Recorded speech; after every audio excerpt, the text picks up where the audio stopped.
நம்முடைய கர்த்தராகிய இயேசு கிறிஸ்துவின் நாமத்தினால் உங்களுக்கு வாழ்த்துதலை தெரிவித்துக் கொள்கிறேன். பிரியமானவர்களே, லெந்து நாட்கள் என்ற தலைப்பின் கீழாக நாம் கர்த்தருடைய வார்த்தைகளை பார்த்து கொண்டு வருகிறோம்.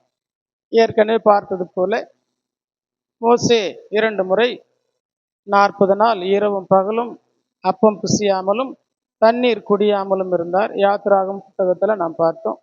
நம்முடைய ஆண்டவராகிய இயேசு கிறிஸ்து மத்திய எழுதின சுவிசேஷம் 4ஆம் அதிகாரம் 2வது வசனத்துல அவரும் அங்கே உபவாசம் இருந்தது, 40 நாள் உபவாசம் இருந்தது நாம் பார்த்தோம். இந்த 40 நாள் என்பது யூதருடைய வழக்கத்தின்படியாக இந்த 40 விசேஷ நாளாக அவர்கள் செய்வது வழக்கம்.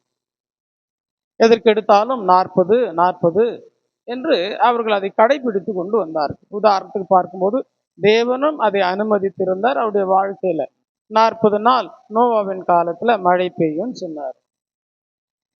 அப்படி போலவே நம்முடைய ஆண்டவராகிய இயேசு கிறிஸ்து 40 நாள் உயிர் உள்ளவராக தன்னை காண்பித்தார். உயிர் தெழுந்து வந்த பிறகு 40 நாள் அளவும் அவர் தம்முடைய சீஷர்களுக்கும் அநேகருக்கும் காட்சி அளித்தார். மோசே 40 ஆண்டுகள் எகிப்தில் இருந்தார். 40 ஆண்டுகள் இஸ்ரேல் ஜனங்களை வழி நடத்தி கொண்டு வந்தார். அப்படி இந்த 40 என்பது இஸ்ரேல் ஜனங்களுடைய வாழ்க்கையில மிக ஒரு முக்கியமான நாளா இருந்தது. ஆகவேதான் வனாந்திரத்தை எகிப்திலிருந்து பாலும் தேன் ஓடக்கூடிய அந்த கானான் தேசத்துக்கு வருவதற்கு 40 நாள் பயணமா இருந்தது. ஆனாலும் யுத்தங்கள் இடையில நடக்கும், தேசத்தின் மீது போகக்கூடாது என்று சொல்லி 40 நாளை 40 ஆண்டுகளாக தேவன் அதை வழி நடத்தி கொண்டு வந்தார். ஆக நீங்க எங்கே எடுத்தாலும் இந்த 40 என்பது ஒரு விசேஷித்த நாட்களாக அவர்கள் கை கொண்டு வந்தது நான் பார்க்கிறேன். அப்படி போலதான் இந்த 40 நாள் உபவாசம் என்பது கூட இந்த வேதத்தில் சொல்லப்பட்டிருக்கிற 40 நாளை மையமாக கொண்டு நமக்கு எந்த ஒரு கட்டளையும் கிடையாது. நீங்க 40 நாள் உபவாசமா இருங்கள் என்ற கட்டளைகள் கிடையாது. இயேசு கிறிஸ்து 40 நாள் உபவாசமா இருந்தாரு. ஊழியத்தின் துவக்கத்தில் இருந்தார். அவர் மரிப்பதற்கு கிட்டத்தட்ட 3.5 ஆண்டுகள் ஆனது. அது ஊழியத்தை மேற்கொண்ட பிறகு 40 நாள் முடிந்ததுமே பெரிய வெள்ளிக்கிழமை வந்தது, உயிர் தேர்ந்த நாள் வந்தது என்பதெல்லாம் கிடையாது. அது ஏதோ ஒரு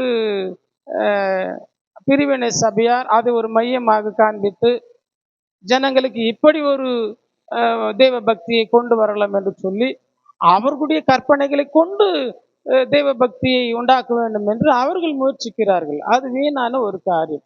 அதனால தேவனுக்கு பிரியமாயிருப்பது கூடாத காரியம். அது அப்படி அல்ல. ஒரு சுகர் பேஷண்ட் என்ன செய்வாங்க? ஒரு பிளட் ப்ரெஷர் இருக்கிறவங்க சாப்பிடாம இருந்தால் அவங்க என்ன செய்வாங்க? இதெல்லாம் நீங்க சிந்தித்து பார்க்கணும். ஏதோ கிறிஸ்தவ வாழ்க்கைக்கு வந்த பிறகு கூட மூட நம்பிக்கையில் போறது ரொம்ப ரொம்ப தவறு. நம் ஞானிகள், நம் வேதத்தை அறிந்தவர்கள், வேதத்தை படித்தவர்கள் ஞானிகள் என்று தேவன் சொல்லுகிறார். அப்போ ஞானிகள் எப்படி ஒரு முட்டாள்தனமான ஒரு காரியத்துக்குள்ளாக நம்ம போக முடியும்? அதை நம்ம சிந்திக்கணும் இல்லையா? இங்க பாருங்க, ஒரு வேளை உபவாசம் இருந்தா எப்படி இருக்கணும்? சுய இஷ்டத்தின்படியாக சொந்த காரியங்களுக்காக இருக்கக்கூடாது என்று சொல்லி ஏசையா சொல்லியிருக்கார். அப்போது சொல்லியிருக்கார். ஏசையா 58ஆம் அதிகாரத்திலிருந்து ஒரு 4-5 வசனங்களை நான் வாசிக்கும், கவனிங்கள். 58 வசனம் 3 கவனிங்கள். நாங்கள் உபவாசிக்கும் பொழுது நீர் கேளாமல் இருக்கிறது என்ன, நோக்காமல் இருக்கிறது என்ன? நாங்கள் எங்கள் ஆத்துமாக்களை ஒடுக்கும் போது நீர் அதை அறியாமல் இருக்கிறது என்ன என்கிறார்கள். இதோ நீங்கள் உபவாசிக்கும் நாளில உங்கள் இச்சைகளின்படி நடந்து, நீங்க நல்லா நோட் பண்ணி வச்சுக்கோங்க. உபவாசம் என்பது நம்முடைய இச்சைகளின்படி என்று சொன்னா நம்முடைய தேவைகளுக்காக, நம்முடைய விருப்பங்களுக்காக இருப்பது இல்லை. ஏற்கனவே சொன்னேன், வீட்டில் இந்த பிரச்சனை இருக்கு, இதுக்காக இருக்கேன், இந்த தேவை இருக்கு, இதற்காக நான் உபவாசம் இருக்கிறேன், அப்படி இல்லை. இது தெய்வ காரியத்துக்கு தான் உபவாசம் நிறைய பேர் இருந்திருக்காங்க. அதனால இங்க என்ன சொல்லுகிறாருன்னு சொன்னா, உங்கள் இச்சைகளின்படி நடந்து உங்கள் வேலைகள் எல்லாம் கட்டாயமா செய்கிறீர்கள் இல்லையா? நம்முடைய இஷ்டத்துக்கு இருக்கிறது இல்லை, நம்முடைய விருப்பத்துக்கு இருப்பது கிடையாது. வேலைகளை நாம் செய்யவும் கூடாது. அன்னைக்கு நாம் உபவாசம் என்று தேவனிடத்துல ஒப்புக்கொண்டோம், நான் இருக்க போகிறேன். அது தனிப்பட்ட விருப்பத்துல, இது சபைக்கான சட்டம் இல்லை. சபை கொடுக்கக்கூடிய சட்டம் இது உபவாச நாட்கள், இதிலிருந்து நாட்கள், இந்த நாட்கள் என்று சபையார் விசுவாசிகளுக்கு கொடுக்கக்கூடிய சட்டம் இல்லை. அவர் விருப்பம் 40 நாள் இருக்கிறது தான் இருக்கட்டும். இருப்பாரா? நீங்க சிந்தித்து பாருங்களேன். ஒரு நாள் இருக்கலாம், 2 நாள் இருக்கலாம், மேக்சிமம் நான் சொல்றேன் அதற்கும் மேல ஒரு மனுஷன் புசியாம பலமுள்ளவனாக வாழ முடியுமா? இருக்க முடியுமா? முகத்தை தொங்க போடாம இருக்க முடியுமா? அவர் சோர்ந்து போகாமல் இருப்பாரா? இதையெல்லாம் உபவாசம் என்று தேவன் சொல்லுகிறாரா? அவர் விரும்புகிறாரா? அதை படிக்கலாம் பாருங்களேன். அப்படி உங்கள் வேலைகள் எல்லாம் கட்டாயமாய் செய்கிறீர்கள். அப்படியானால் உபவாசம் இருந்தீர்கள் என்று சொன்னா உங்க வேலைகளுக்கு நீங்க போகக்கூடாது. நீங்க எங்கே அமர்ந்து கொண்டு இருக்கிறீர்களோ அங்கே வேதத்தை வைத்துக் கொண்டு தியானித்து கொண்டு ஜெபித்து கொண்டு இருக்க வேண்டும். வேலைக்கு போகக்கூடாது. நோட் திஸ் பாயிண்ட், தயவு செய்து. 4வது வசனம், இதோ வழக்குக்கும் வாதுக்கும். ஒரு வழக்கு இருக்கு, இந்த வழக்குல நான் விடுதலையாக வேண்டும், அதற்காக ஒரு உபவாசம். சரியா இருக்குமா? கவனிங்க, அதுதான் சொல்றாரு. இதோ வழக்குக்கும் வாதுக்கும் துஷ்டத்தனத்தையுடைய கைகளினால் குத்துகிறதற்கும் உபவாசிக்கிறீர்கள். நீங்கள் உங்கள் குரலை உயரத்திலே கேட்க பண்ணும்படியாய் இந்நாளிலே உபவாசிக்கிறது போல உபவாசியாதிருங்கள். வழக்கு இருக்கு, ஒரு பிரச்சனை இருக்கு, அதுல இருந்து தேவன் என்னை விடுவிக்க வேண்டும். அவனை அடிக்கணும், உதைக்கணும், இல்லையா? குத்துகிறது இருக்கும். அதற்காக இல்லை உபவாசம். பிரியமானவர்களே, அன்பு தேவனுடைய ஜனமே, இந்த வேதாகமம் எல்லா காரியங்களையும் நமக்கு தெளிவாய் ஏற்கனவே எழுதி வைக்கப்பட்டிருக்கிறது. இது மூட நம்பிக்கையில முட்டாள்தனமா போய்கிட்டு இருக்கிறது இல்லை. நீங்க புரிந்து கொள்ள வேண்டும். முதல்ல ஒரு கிறிஸ்தவன் என்று சொன்னால் வேதத்தின்படி நடக்க கற்றுக்கொள்ள வேண்டும். வேதம் நமக்காக எழுதப்பட்டது. ஆகவே 5வது வசனத்தை கவனிங்கள். மனுஷன் தன் ஆத்துமாவை ஒடுக்கிறதும் தலை வணங்கி நாணலை போல் ரெட்டிலும் சாம்பலிலும் படுத்து கொள்ளுகிறதும் எனக்கு பிரியமான உபவாச நாளா இருக்குமோ? இதையா உபவாசம் என்று கர்த்தருக்கு பிரியமான நாள் என்றும் சொல்லுகிறீர்கள், இல்லையா? மனுஷன் தன் ஆத்மாவை ஒடுக்கிறது தேவனுக்கு பிரியமா இருக்குமா? அப்படி சாப்பிடாம ஒன்னாவிரதம் இருந்து ஒரு காரியத்தை அவரிடத்துல பெற்றுக்கொள்ள வேண்டும் என்று அவர் விரும்புவாரா? இல்லையே.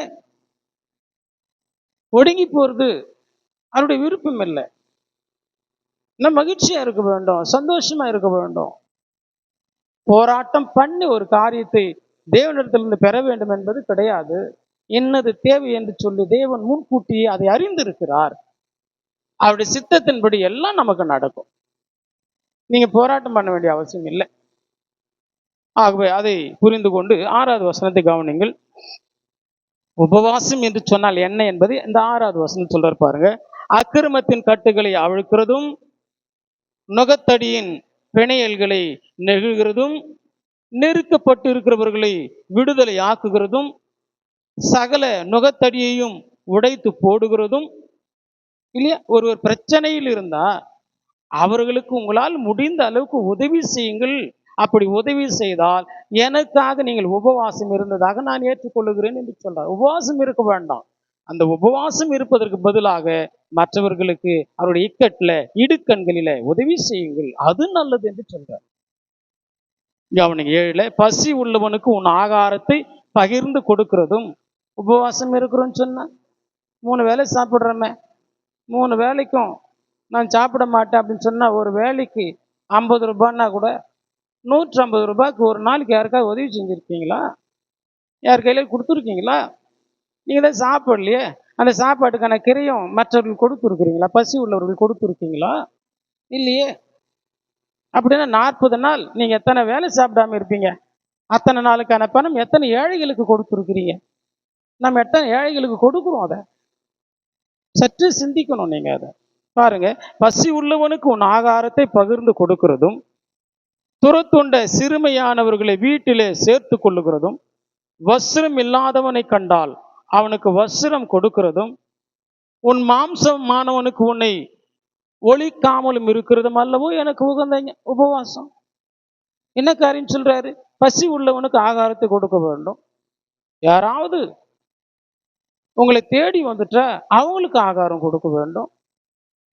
அப்படி போலவே ட்ரெஸ் இல்லை, ரொம்ப கஷ்டப்படுறாங்க, அந்த மாதிரி ஜனங்களை பார்த்தா அவங்களுக்கு முடிந்த அளவுக்கு நாம் பயன்படுத்தினதோ அல்லது புதிய வஸ்திரத்தோ எடுத்து கொடுக்குறோமா? கொடுக்கணும் இல்லையா?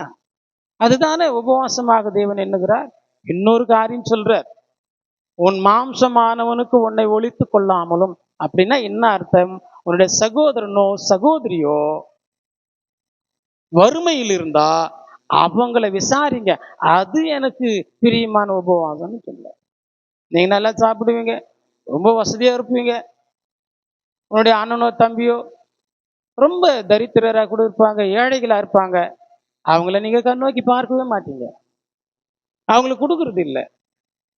மாம்சமானவனுக்கு சரீரத்தின்படி சகோதரனாய் சகோதரியாய் இருக்கிறவர்களுக்கு நீங்கள் என்ன செய்கிறீர்கள் இல்லையா? உங்க நிலைமைக்கு அவர்களை கொண்டு வருவதற்காக நீங்க முயற்சி பண்ணீங்களா? பாருங்க, உபவாசம் என்று சொன்னால் எப்படி கை கொள்ள வேண்டும் என்று சொல்லி நாமே உபவாசமா இருக்கிறது, நமக்கு தேவையானதை ஆண்டவரிடத்துல கேட்டுக்கணும், தேவன் அதை செய்ய வேண்டும், இதுக்காக நான் உபவாசம் இருப்பேன். அப்படியெல்லாம் வேதத்துல இல்லை. சட்டம் கிடையாது, உபவாசத்திற்கு சட்டம் இல்லை. இங்க இருக்கிற பார்த்தீங்களா, இது போன்ற நற்காரியங்களை செய்வது தேவனுக்கு பிரியமான காரியம். ஆகவே இந்த லெந்து நாட்கள் என்ற தலைப்பின் கீழாக உங்களை சந்தித்து இந்த நற்காரியங்களை, தேவன் சொன்ன மிகப்பெரிய சட்டங்களை, அதற்கான முறைகளை உங்களிடத்துல சொல்லுவதில் நான் மிகுந்த மகிழ்ச்சி அடைகிறேன். ஒரு முறை இயேசு கிறிஸ்து சீஷர்கள் போனாங்க, ஒரு வகையான பிசாசு அவங்களை விட்டு போகவே இல்லை.